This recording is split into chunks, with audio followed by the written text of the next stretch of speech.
پھر اس سرزمین میں علامہ اقبال جیسی شخصیت پیدا ہوئی ہے. یہ ساری چیزیں جو ہے یہ در حقیقت اشارہ کر رہی ہے کہ یہ ملک مشیت ایزدی کے کسی طویل سلسلے کی ایک کڑی ہے. اور وہ سامنے آ گیا تھا کہ سن 47 میں یہ قائم ہوا ہے اور پورے 9 مہینے بعد 14 اگست اور 13 مئی 14 اگست سن 47 اور 13 مئی سن 48 پورے 9 مہینے بعد اسرائیل عالم وجود میں آ گیا. اللہ تعالیٰ نے اس عالمی بیماری اس کے لیے جو علاج ہے وہ پہلے پیدا کیا ہے. جیسے کہ حدیث میں آتا ہے ما انزل اللہ من دائن الا انزل له دوان. اللہ تعالیٰ نے کوئی بیماری ایسی نہیں اتاری کہ جس کا علاج بھی نہ اتار دیا ہو. اور جیسے کہ ماں کی چھاتیوں میں بچے کی ولادت سے پہلے دودھ پیدا ہو جاتا ہے، اس کی غذا کا بندوبست پہلے ہو جاتا ہے، اسی طریقے سے اسرائیل کا جو فتنہ اٹھنے والا تھا اس کی سرکوبی کے لیے پاکستان وجود میں آیا ہے. اور آج وہ مرحلہ آ گیا ہے تاریخ کا ایک عظیم موڑ. آپ دیکھیں گے کہ بڑی مشابہت پیدا ہو گئی ہے. ایک طرف بظاہر امریکہ کی مرضی کے خلاف اسرائیلی وزیر اعظم نتن یاہو وہ بڑا ایک غرور کا اور بڑے تکبر کا مظاہرہ کر رہا ہے. اور وہ پورا پیس پروسیس جس پر نہ معلوم کتنا وقت صرف ہوا تھا، کتنی محنتیں ہوئی تھیں، کتنے راؤنڈز آف ٹاکس ہوئے تھے، کبھی واشنگٹن میں ہوئے، کبھی اوسلو طرز کا کوئی معاہدہ ہوا ہے، کبھی پھر اور اس کے بعد پیشی ہوئی تھی میڈرڈ کے اندر بھی. لیکن وہ سارا پیس پروسیس جو ہے اس کی دھجیاں کر رہا ہے. وہ وقت بالکل قریب نظر آ رہا ہے کہ یروشلم کے مسئلے پر وہاں بٹی دہک اٹھے گی. اور احادیث نبویہ میں جو خبریں دی گئی ہیں کتاب الملاحم کی احادیث میں معلوم ہوتا ہے کہ اب اس کا آغاز ہونے والا ہے. نتن یاہو کو امریکہ کے خلاف جانے کا اصل میں حوصلہ کیوں پڑ رہا ہے؟ اس لیے کہ اسے معلوم ہے کہ فرنگ کی رگیں جہاں پنجہ یہود میں ہے، چاہے کلنٹن ہو یا کلنٹن کا باپ ہو، یہودی لابی وہاں کی اتنی مضبوط ہے، کانگریس میں اور سینٹ میں ان کا اتنا اثر ہے کہ کوئی بھی وہاں شخص بڑے سے بڑا طاقتور اور بڑے سے بڑا اختیارات کا حامل اسرائیل کی مرضی کے خلاف نہیں جا سکتا. یہی معاملہ یہاں نظر آ رہا ہے. بظاہر تو ناراضگی کا اظہار ہوا ہے لیکن یہ بات اب تو کھلتی چلی جا رہی ہے. حقیقت یہ ہے کہ یہود اور ہنود کا بڑا گہرا لنک قائم ہو چکا ہے اور یہ بھٹیاں دونوں طرف دہکیں گی. میں اس سے پہلے بارہا کہہ چکا ہوں ملت اسلامیہ تقریباً 150 کروڑ افراد پر مشتمل ہے، لیکن اس میں سے تقریباً 20 کروڑ عرب ہیں. ان کو اللہ نے خصوصی فضیلت دی تھی. یہ تھے کہ جن کی زبان میں قرآن نازل ہوا. خود محمد عربی صلی اللہ علیہ وسلم عرب تھے، انہیں جو فضیلت عطا کی تھی. لیکن بدقسمتی سے اس دور میں آ کر بھی انہوں نے آزادی حاصل کرنے کے بعد بھی اپنا قبلہ درست نہیں کیا.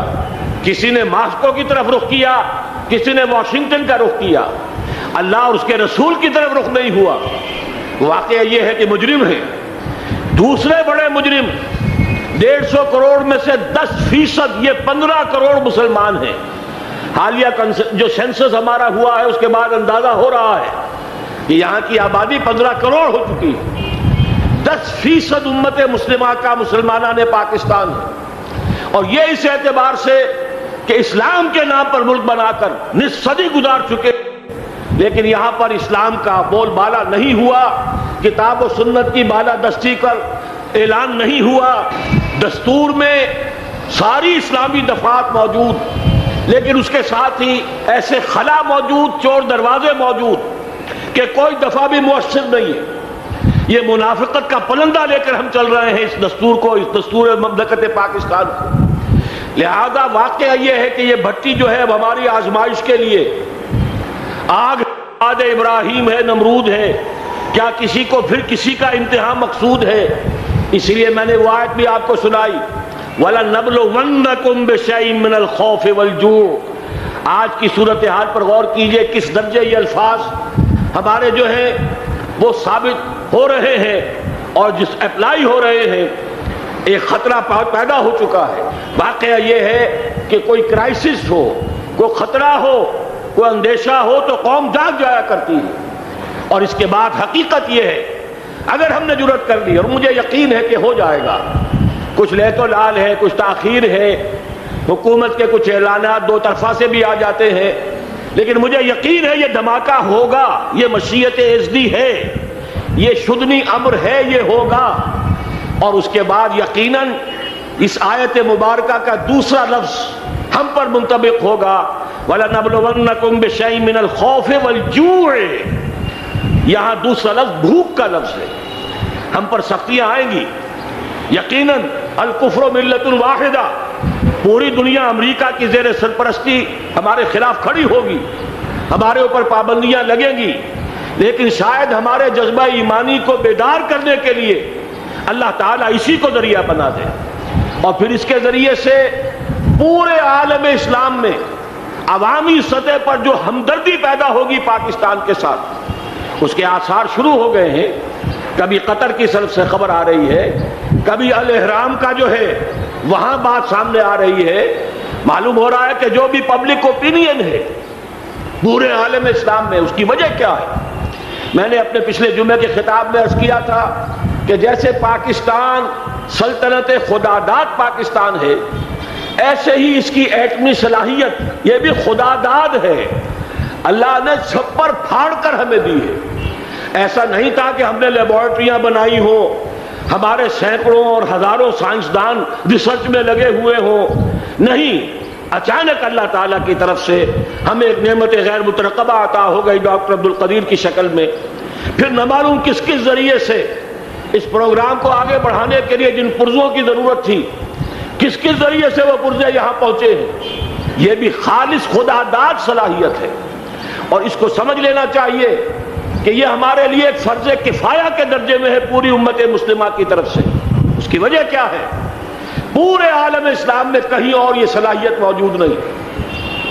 کچھ ایٹمی دانت نکلنے کا امکان پیدا ہوا تھا عراق میں، آپ کو معلوم ہے کئی سال پہلے اسرائیل کے جیٹس آئے اور اس کی ایٹمی تنصیبات کو تہس نہس کر کے چلے گئے۔ اس کے بعد جو کچھ ہوا ہے خلیج کی جنگ میں، اس کا اگلا پچھلا کھایا پیا سارا اگلوا دیا، اور اس کے لیے جو پابندیاں ہیں شدید سے شدید تر ابھی تک چلی آ رہی ہیں۔ تو اچھی طرح سمجھ لیجئے کہ پورے عالم اسلام میں صرف ایک پاکستان ہے، پوری دنیا میں صرف ایک ملک ہے جو اسلام کے نام پر بنا، پورے عالم اسلام میں صرف ایک ملک ہے جس کے پاس ایٹمی استعداد ہے۔ ان دونوں چیزوں کو سامنے رکھیے تو پھر مشیت ازدی میں مختلف چیزیں جو اللہ تعالیٰ کی اس تدبیر کے اندر موجود ہیں، اس کی کچھ نہ کچھ کڑیاں جو ہیں ملتی نظر آتی ہیں۔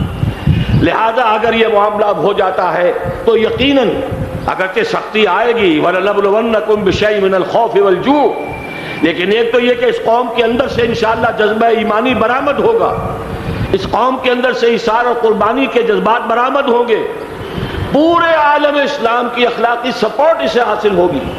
اور میں یہ سمجھتا ہوں کہ جیسے نوائے وقت نے بھی بہت اچھا کیا، کل یا پرسوں کے اپنے جو سر وقت پر وہ احادیث شائع کر دی ہیں، جن میں سے دوسری حدیث بڑی معنی خیز ہے۔ حضور نے فرمایا عصابتان احرزہم اللہ من النار، دو لشکر ایسے ہیں کہ جن کو اللہ تعالیٰ نے جہنم کی آگ سے چھٹکارے کا پروانہ دے دیا، وہ لشکر جو ہیں وہ جہنم کی آگ سے چھٹکارا پا گئے، احرزہم اللہ من النار۔ وہ دونوں لشکر کون سے ہوں گے؟ عصابۃ یغزو الہند، ایک وہ کہ جو ہندوستان پر حملہ آور ہوگا، اور دوسرا وہ جو حضرت مسیح علیہ السلام کے ساتھ جبکہ ان کا نزول ہوگا، اور اللہ تعالیٰ ایک مجدد، اس آخری دور کے مجدد کی حیثیت سے حضرت مہدی کو بھی ہمارے درمیان میں سے اٹھائے گا، اور پھر جو آخری فیصلہ کن جنگ ہوگی الملحمۃ العظمیٰ، اس کے لیے یہاں سے فوجیں جائیں گی ان کی مدد کے لیے۔ اب ان دونوں فوجوں کو ایک حدیث میں جمع کرنے سے اندازہ کر لیجئے کہ اس کا مطلب کیا ہے۔ یہ علاقہ پاکستان اور اس سے ملحق افغانستان، یہ علاقہ ہے کہ جو اسلام کا گہوارہ پہلے بنے گا، یہاں سے فوجیں جائیں گی، اور دائیں بھی اور بائیں بھی، مشرق میں بھی اور مغرب میں بھی، اور یہیں سے انشاءاللہ تعالی اسلام کا جو عالمی غلبے کا جو وعدہ ہے اللہ کا، کی خبر دی ہے محمد رسول اللہ صلی اللہ علیہ وسلم نے لا يبقى على الارض بیت وبر ولا مدر الا ادخلہ اللہ کلمۃ الاسلام، اس روئے ارضی پر کوئی گھر بچے گا نہ خیمہ بچے گا جس میں اللہ تعالیٰ کلمہ اسلام کو داخل نہ کر دے۔ وہ حدیث کے جس کے بارے میں فرمایا گیا، حضور نے ارشاد فرمایا، حضرت ثوبان سے روایت ہے کہ اللہ تعالیٰ نے میرے لیے ساری زمین کو سمیٹ دیا۔ ان اللہ زوالی الارض فرأیت مشارقہا و مغاربہا، میں نے اس زمین کے سارے مشرق دیکھ لیے، سارے مغرب دیکھ لیے، لیکن یہ جان لو ان امتی سیبلغ ملکہا ما ضُرِّ لی منہا، میری امت کی حکومت ان تمام علاقوں پر قائم ہو کر رہے گی جو پوری زمین کو لپیٹ کر مجھے دکھا دیے گئے۔ یہ وعدہ پورا ہونا ہے، اور اس وعدے کا نقطہ آغاز یہی سرزمین، اور جیسا کہ ہمیں افغانستان میں آثار نظر آ رہے ہیں، ایک خالص دینی مذہبی حکومت قائم ہو چکی ہے۔ افغانستان کا 80% علاقہ امن کا گہوارہ بن چکا، علماء کی وہاں قیادت ہے اور حکومت ہے۔ یہ پاکستان اور افغانستان مل کر، جیسا کہ آپ کو یاد ہوگا میں نے جب تجویز پیش کی تھی کہ حکومت پاکستان فوراً تسلیم کرے طالبان کو، اللہ کا شکر ہے، میں یہ نہیں کہتا کہ میرے کہنے کی وجہ سے ہوا، لیکن بہرحال اللہ کا فضل ہوا کہ چند دن کے بعد ہی حکومت پاکستان نے تسلیم کر لیا طالبان کی حکومت کو۔ میری دوسری تجویز ابھی پینڈنگ ہے، پاکستان اور افغانستان کا کے درمیان کانفیڈریشن قائم کیا جائے۔ یہ ملک دونوں مل کر واقعتاً، کہ ایک نے واقعتاً 15 لاکھ سے زیادہ جانیں دے کر مرنا سیکھ لیا ہے، اور جو قوم مرنا سیکھ لے اسے کوئی مار نہیں سکتا، اسے کوئی شکست نہیں دے سکتا، اور ایک وہ قوم ہے پاکستان میں کہ جو 400 سال کی تجدیدی مسائی کے اثرات کی امین ہے، یہ اس کا تراث علمی ہے، چاہے وہ تحریک حضرت مجدد الفسانی کی تھی، چاہے وہ علمی تحریک شاہ ولی اللہ کی تھی، چاہے وہ تحریک جہاد سید احمد بریلوی کا تھا، چاہے اور جو بھی رجال عظیم پیدا ہوئے ہیں 14ویں صدی ہجری میں، ان سب کے اثرات یہاں موجود ہیں۔ یہ چیزیں مل کر وہ طاقت بنے گی کہ یہاں سے اسلام پھر پھیلے گا، مشرق کی طرف بھی مغرب کی طرف بھی۔ اصابۃ تغزو الہند و اصابۃ مع عیسیٰ ابن مریم، یہ چیزیں جو ہونی ہیں الحمدللہ میں سمجھتا ہوں کہ اب تیزی کے ساتھ حالات اس رخ پر جا رہے ہیں۔ کہیں فرمایا ان ینصرکم اللہ فلا غالب لکم، اگر اللہ تمہاری مدد کرے تو کوئی تم پر غالب نہیں آ سکتا، وَإِن یخذلکم، اور اگر خدا نہ خواستہ اللہ تعالیٰ ہی اپنی مدد تم سے کھینچ لے، واپس لے دے، سلب کر لے، ان یخذلکم، تمہیں چھوڑ دے، فمن ذا الذی ینصرکم من بعدہ، تو پھر کون ہے جو تمہاری مدد کر سکے گا۔ اس مرحلے پر سیاسی جماعتیں اپنے جو ان کا مزاج ہے اس کے مطابق چاہتی ہیں کہ کیپٹلائز کریں، پولیٹیکل مفادات حاصل کریں۔ بہرحال میرے نزدیک ایک کنسنسس ہونا چاہیے، ایک نقطے کا دھماکہ ہونا چاہیے، اور نمبر 2 اللہ اور اس کے رسول کے ساتھ صلح اور اللہ کی مدد کی ضمانت حاصل کرنے کے لیے کتاب و سنت کی ٹوٹل بالادستی، پورے دستور پاکستان میں کوئی شے اس کے منافی ہو اس کو نکال کر باہر کر دیا جائے، نفاق سے پاک کر دیا جائے۔ جیسے دعا ہے اللہم ربنا طہر قلوبنا من النفاق، اسی طرح دعا مانگیے کہ اللہ ہمارے ملک کے دستور کو نفاق سے پاک کر دے، اور وہ ساری ترامیم جن کا کہ ہم نے ایک مہم بھی چلائی تھی، وہ ترامیم جس کا تقریباً وعدہ کیا تھا نواز شریف صاحب نے، جس کے لیے 2 مرتبہ ایک محفل میں کہا تھا راجہ ظفر اللہ صاحب سے کہ راجہ صاحب پھر تیاری کیجئے اور دستور کی ترمیم کا بل تیار کیجئے، لیکن یہ کہ معلوم ہوتا ہے کوئی بڑا ہاتھ ایسا تھا جس نے روک دیا ہے۔ یہی ہاتھ ہے جو آج ہمیں ایٹمی دھماکہ کرنے سے روک رہا ہے۔ ہمیں چاہیے کہ یہ دونوں دھماکے بیک وقت کریں، اور ان دونوں دھماکوں کے بعد پھر چاہے دنیا کی کوئی طاقت ہماری دشمن بن جائے، ہمارے لیے اللہ تعالیٰ کی مدد و نصرت ہوگی۔ وَلَنَبْلُوَنَّكُمْ بِشَيْءٍ مِّنَ الْخَوْفِ وَالْجُوعِ وَنَقْصٍ مِّنَ الْأَمْوَالِ وَالْأَنفُسِ وَالثَّمَرَاتِ وَبَشِّرِ الصَّابِرِينَ الذین اذا اصابتهم مصیبۃ قالوا انا للہ وانا الیہ راجعون۔ تو قوم انشاءاللہ تعالی، میں یہ سوچا کرتا تھا قوم مردہ ہے، بے حس ہو چکی ہے، دین سے عام طور پر بیزاری پیدا ہوتی جا رہی ہے، جو ہمارے دینی قیادت ہے اس سے بھی لوگوں کے اندر مایوسی پیدا ہو رہی ہے۔ کیسے ہوگا؟ میں نے بارہا کہا جب میں یہ شواہد دیکھتا ہوں جو حدیث میں ہے، جس کی خبریں دی گئی ہیں، 400 سال کی تاریخ دیکھتا ہوں، تو مجھے پاکستان کا مستقبل بہت شاندار نظر آتا ہے۔ یہ تو مشیت ایزدی میں کسی بہت اہم رول کو پلے کرنے کے لیے قائم ہوا ہے۔ جب میں زمینی حالات کو دیکھتا ہوں تو مایوسی ہوتی ہے، لیکن میں یہ سمجھتا ہوں کہ وہ وقت آ گیا ہے کہ جس میں یہ قوم جھنجھوڑی جائے۔ ایک دفعہ کا یہ جھنجھوڑا جانا انشاءاللہ تعالی ہمارے بہت سے دل اندر دور کر دے گا۔ آخر چینی کیا تھے؟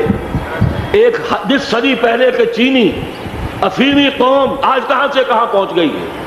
ہمارے اندر بھی چاہیے کہ اوپر راکھ ہے، اندر چنگاریاں ہیں، ان چنگاریوں کے بھڑکنے کا وقت آ گیا ہے، اور انشاءاللہ العزیز اسی ایٹمی دھماکے سے اس پورے عمل کا جو ہے آغاز ہو جائے گا، جس سے یہ سرزمین پاکستان اسلام کا گہوارہ بنے، اور پھر یہاں سے پوری دنیا میں اسلام کے غلبے کی جد و جہد کا آغاز کیا جائے۔ بس میں اسی پر اتفاق کر رہا ہوں۔